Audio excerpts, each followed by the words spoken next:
canned food. There it was again, faint but unmistakable. A poisonous, burning stink that made his blunt, flaring nostrils quiver involuntarily. He paused, snuffling at the crisp Arctic air. The biting, bitter cold didn't bother him. In truth, he didn't notice it at all. It was his element, and was all he had ever known. The insistent emptiness in his belly bothered him, though. It wouldn't let him rest, wouldn't abate as it had during the lean times in earlier days. It just gathered strength, grew louder and more insistent. It was undeniable, and it was leading him south. The thing was old, very old, and the world around him had changed. There was a time he could remember, long ago, when the air and the waters and the world were clean and fresh, and blessed by the spirits of the sky and the forests and the mountains. And in those times, all the earth was pure and untainted. Even the kill. Especially the kill. For that was an act of piety and of reverence, made in gratitude to the mother. Now the land was sick. Its creatures sparse and unhealthy, their meat stained with the acrid taint of fear, polluted by something insidious and unclean. And with the change, it had come. He'd barely noticed it at first, but its pungency swelled with each winter thaw. A caustic, alien, burning stench that hung on the air. Knurled claws dragged a long, meandering track behind him in the snow as the thing resumed his passage, following that barely perceptible odour on the breeze, lumbering methodically across the naked surface of a vast, featureless snowfield, his great bulk dwarfed by the colossal majesty of a landscape unaltered in 10,000 years. His joints ached, and the strained muscles of his crooked back needled at him. He moved slowly, his ponderous breathing stilted and irregular, as was the faltering beat of his grizzled heart. Deep down in his belly, the throbbing hunger grew. It had been many moons since the thing had made a kill. That had been a sacred elk. He remembered it with reverence. It had been a venerable old man like himself, too tired and worn out by many winters to evade him at the end. He had succumbed after a brief but intense chase betwixt the bare trunks of that lonely twilight forest.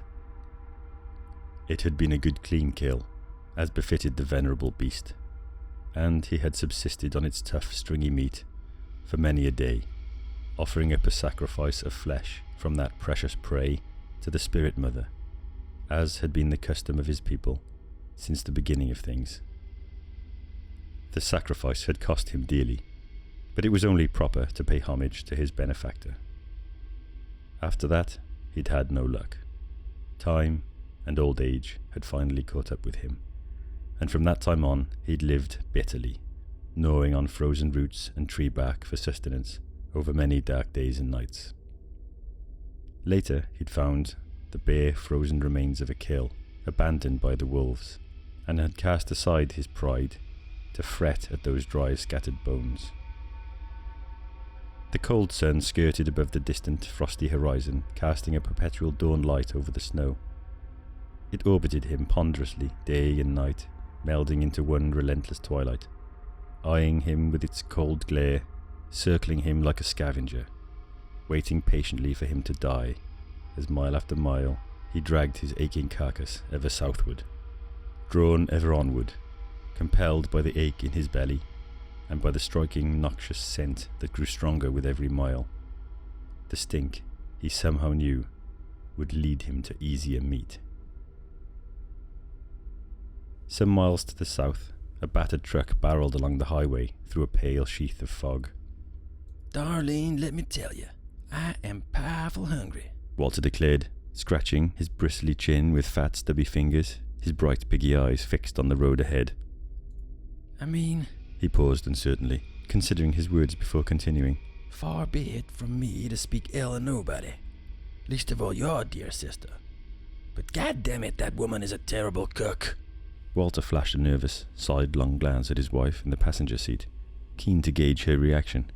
Emboldened by her continued silence, he pressed on. Do you not find it vexing? He inquired. There is no way she can make food that bad by accident. I, for one, am beginning to think it's intentional. Oh, don't be so soft, Walt. Why on earth would she do that? Darlene shook her head in amusement, the loose skin of her pelican throat swaying gently. Why, you ask? Well, I have a notion that sister of yours don't care much for my company, declared Walter, a grin spreading across his lips. It's my belief that woman is trying to starve me out. His wife nudged him in the ribs at that remark. Oh, hush. You're an old fool, Walter Morgan. Honestly, I can't imagine where you get such ideas. There was a lull in the conversation, each of them content to mull over their own thoughts as the truck's motor droned on, the wipers clicking and whirring in their rhythmic to and fro across the windshield. Walter had been only half joking. Millie, Darlene's older sister, had never warmed to him, and, though she was polite and pleasant enough in person, he knew that in private she harboured a degree of resentment toward Walter that had always baffled him. Just what he had done to trigger her animosity, he didn't know, and right now, he supposed, he didn't much care. The catering had been below par all weekend, by Walter's reckoning, and one way or another, he was going to make up for Millie's culinary shortcomings, be they accidental or deliberate, with a good feed in the not-too-distant future. Driven by this thought, it was Walter who broke the silence.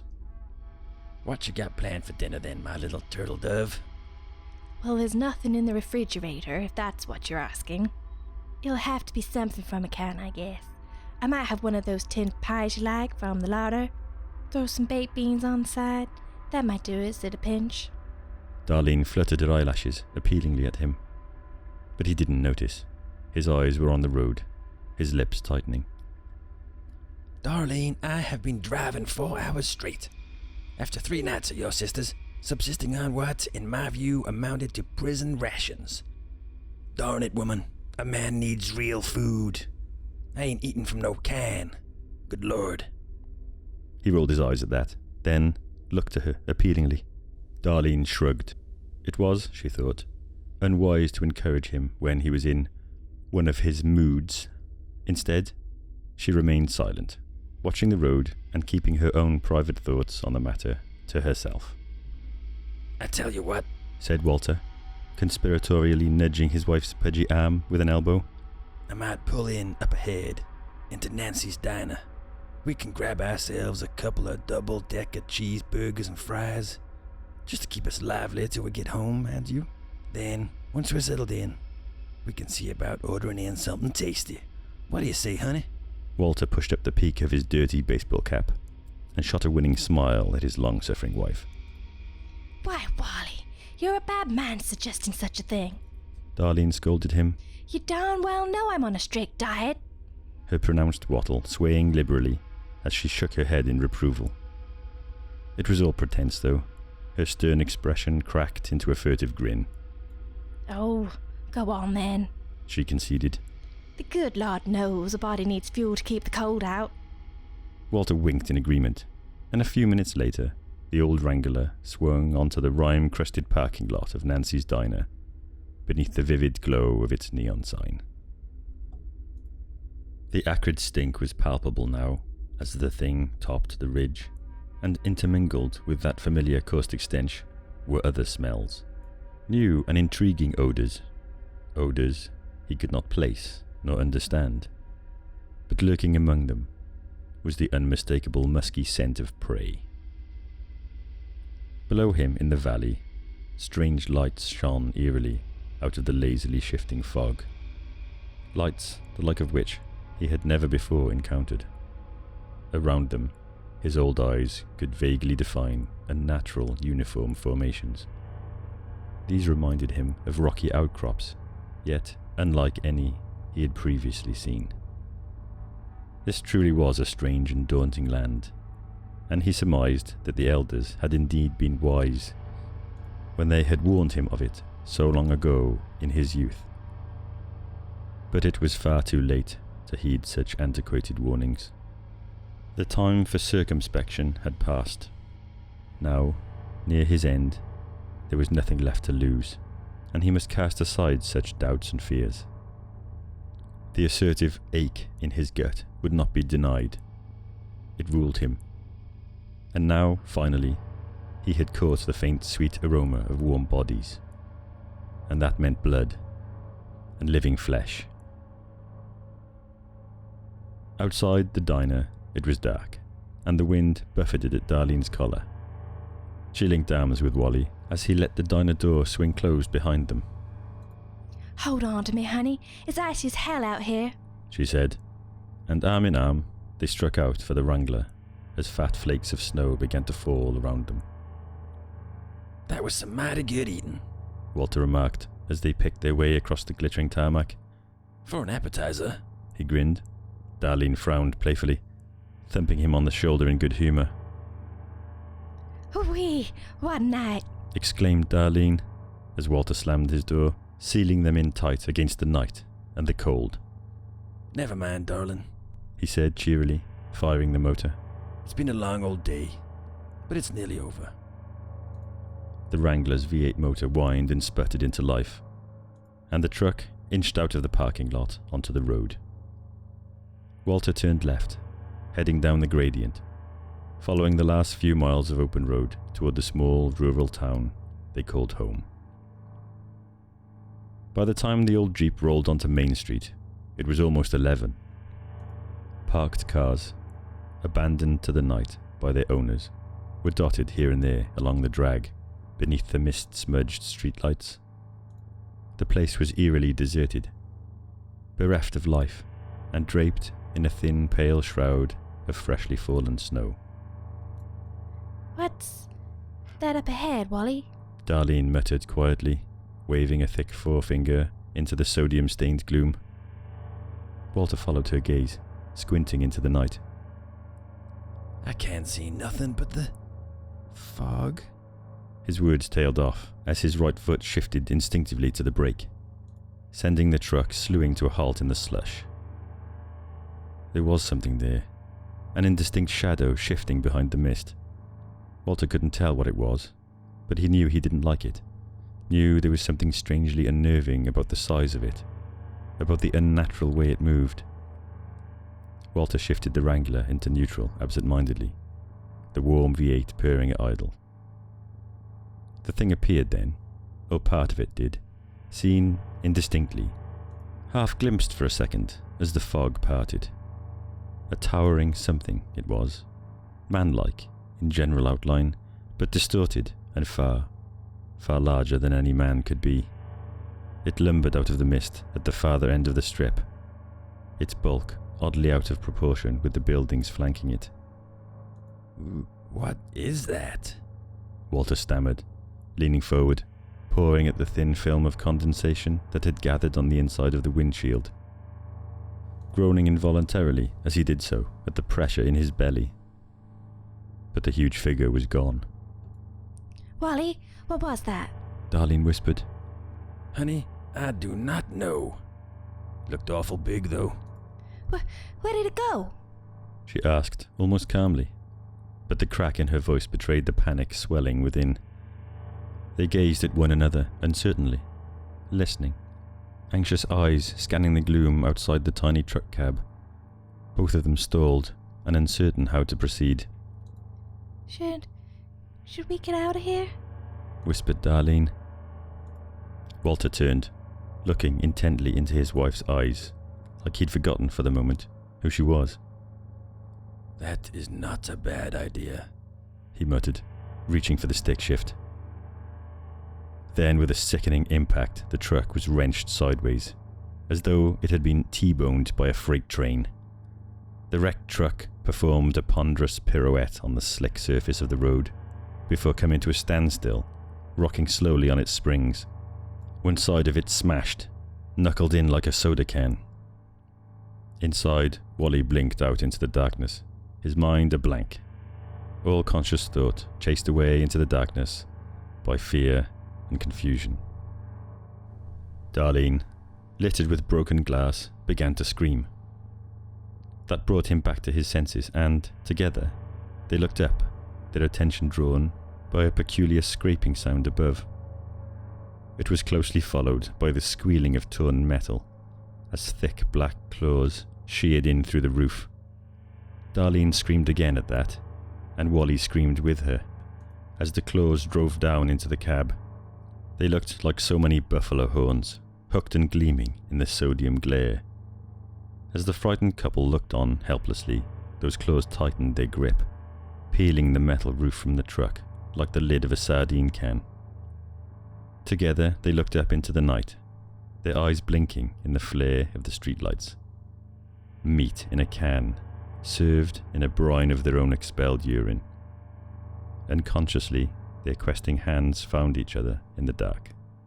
The comforting bond of 30 years still strong as they blinked mutely up at the huge, dark, glistening shape that now loomed into view. Famished but exultant, the thing fell on his prey, sinking claws and hungry fangs into their warm, soft bodies, his snaking tongue tasting the delicious flesh, lapping eagerly at their hot blood.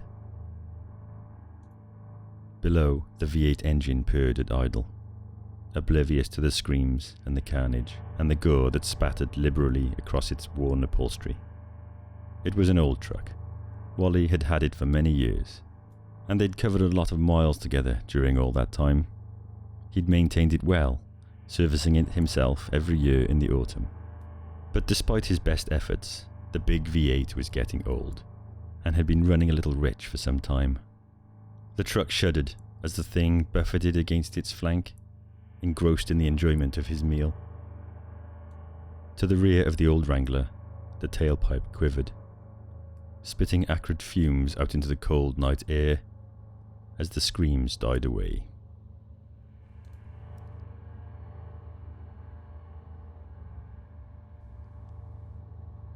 You have been listening to Canned Food, Episode 11 of Savage Bites.